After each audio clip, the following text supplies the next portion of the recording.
An understrength Ranger battalion is crossing the Saar River at night to cut the road holding a sector of the Siegfried Line together. If the road stays open, the German position west of Trier keeps fighting. The Rangers are going in on foot, without armor or resupply, with orders to hold for 48 hours until the 10th Armored Division reaches them. 9 days later, they are still there, with more prisoners inside the perimeter than their battalion had men. By late February 1945, Patton's Third Army had reached the Saar River in western Germany near the Luxembourg border. Across the water, the Germans were still holding one of the last intact defensive belts on the Western Front. In this sector, the road network around Trier mattered far beyond a single town. Trier was a communications hub. Its roads and rail lines helped keep the German front west of the Rhine supplied, connected, and able to react. If that system failed, the whole Saar front could begin to come apart. But getting to it was the problem. The Germans had fallen back behind the Saar and anchored themselves on the Siegfried Line, especially the Oscholz Switch, a fortified belt built to stop exactly this kind of advance. Bridges were down, pillboxes covered the obvious crossings, minefields, anti-tank obstacles, and defended high ground turned every crossing into a slow and expensive fight. The 94th Infantry Division had already lost more than 1,000 men by February 19th, clearing most of the Saar-Moselle Triangle, and the defense was still holding. 20th Corps still had to get armor across the river, link its bridgeheads, and move before the Germans could recover. That was where the Rangers came in. Even after replacements, the 5th Ranger Battalion had only 398 men, about 60 per rifle company. Late on February 22nd, Lieutenant Colonel Richard P. Sullivan gathered his company commanders and gave them the mission. Cross the Saar after dark, move through the forest east of the river, get behind the German line, seize the high ground between Oesch and Zerf, and cut the road long enough for the advance to break through. The battalion had less than a day to get ready. Its companies were scattered across the 94th Division front and had to be pulled back under fire. Company A alone lost 6 men and had 18 wounded during the concentration. Before moving out, the Rangers took what they could carry: extra ammunition, anti-tank mines, machine guns, mortars, bazookas, and a light ration load. There would be no armor with them, no easy resupply, and no guarantee that anyone could reach them quickly once they were across. When the 5th Rangers reached the crossing point at Taben, they found that the only footbridge over the Saar was jammed with friendly traffic and under German artillery fire. Once over the river was the Waldgut Hundscheid. The forest offered concealment, but it also disrupted the formation. The ground was steep, wooded, and uneven. German artillery and self-propelled guns began firing into the woods almost as soon as the Rangers entered them, apparently working off the sounds of movement. The next obstacle, Hockerberg. They were climbing in darkness under full load. Companies lost contact. Sullivan used artillery spotting rounds to point the march back towards Zerf. And even so, some platoons lost their way entirely, getting separated from the battalion for good. Compounding that, small German groups also kept stumbling into the column and being taken prisoner. At first, that looked like a minor success, but it quickly became a liability. Prisoners could not be sent back through the line. Rangers had to be pulled off the march to guard them. Before the battalion was even halfway to the objective, the prisoner count had already risen past 100. Every new surrender meant fewer rifles at the front and more drag on the march. By the time the battalion reached the high ground between Oesch and Zerf, it was arriving later, thinner, and in less order than Sullivan had planned. At first light, Company F was sent out to secure the ground around the objective. Only after those positions were cleared could the battalion settle into the roadblock itself.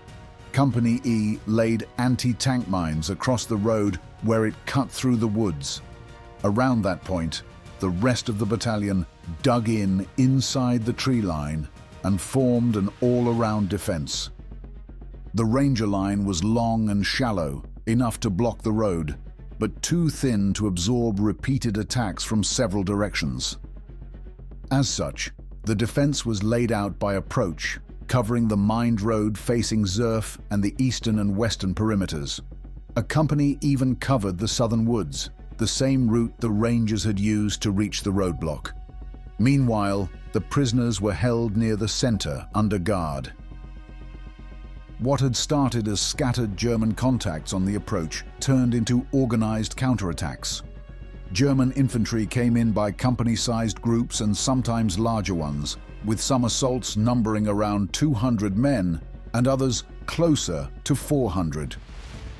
They used the woods and folds in the ground to get close before opening fire, forcing the Rangers into short-range fighting almost as soon as the perimeter was established. The infantry attacks were quickly backed by heavier fire. Mortars and rockets began falling across the perimeter as the infantry attacks closed in from the woods. That fire sealed the Rangers in place. Reinforcement was dangerous, resupply unreliable, and ammunition began running short almost at once. Light aircraft tried to drop supplies in, but much of it landed outside the perimeter or hit too hard to be useful. Even the belts that did arrive often had to be cleaned by hand before they could be fed into the guns. The Rangers were now fighting on what they had carried in, and that margin was shrinking fast. By the third day, the roadblock was holding more than a fighting force. German soldiers kept attacking, surrendering, or stumbling into the position in confusion, and every new prisoner created another problem. The Rangers now had to defend the perimeter while guarding hundreds of captives inside it. 2 platoons from Company B had become separated from Sullivan's main force during the night movement through the woods. Eventually, those Rangers linked up with Task Force Riley of the 10th Armored Division and helped clear roadblocks on the push toward Irsch.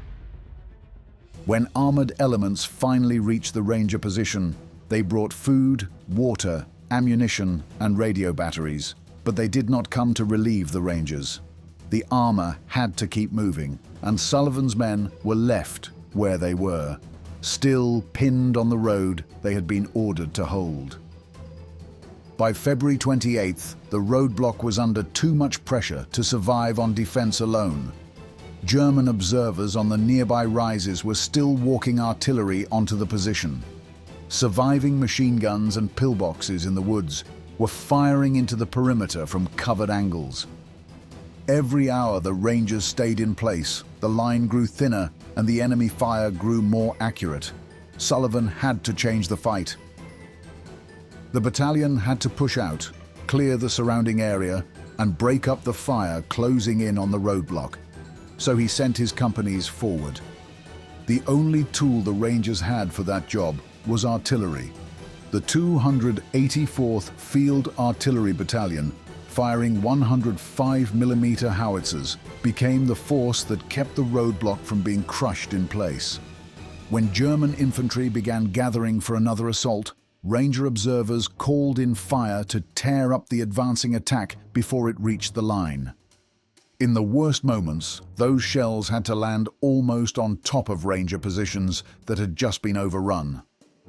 Companies C and D were sent against the nose of a nearby hill that had become one of the most dangerous points around the perimeter. The attack lasted about 2.5 hours, but the Rangers secured the lower objective. The next morning, under continued shelling, Companies A and F pushed onto the higher ground and overran 5 German pillboxes. In that action, the Rangers captured 105 enlisted men and 10 officers without taking a casualty. The same pattern followed elsewhere.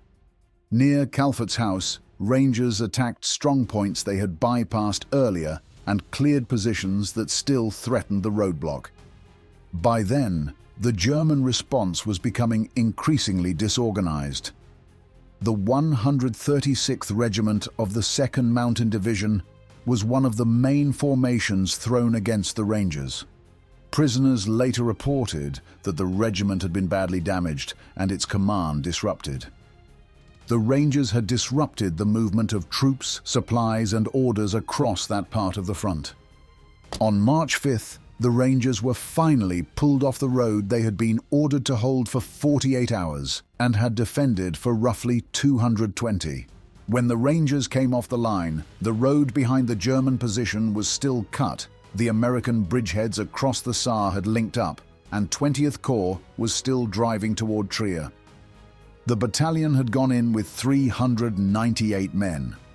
By the end of the operation, depending on the account, only about 180 to 212 were still on hand.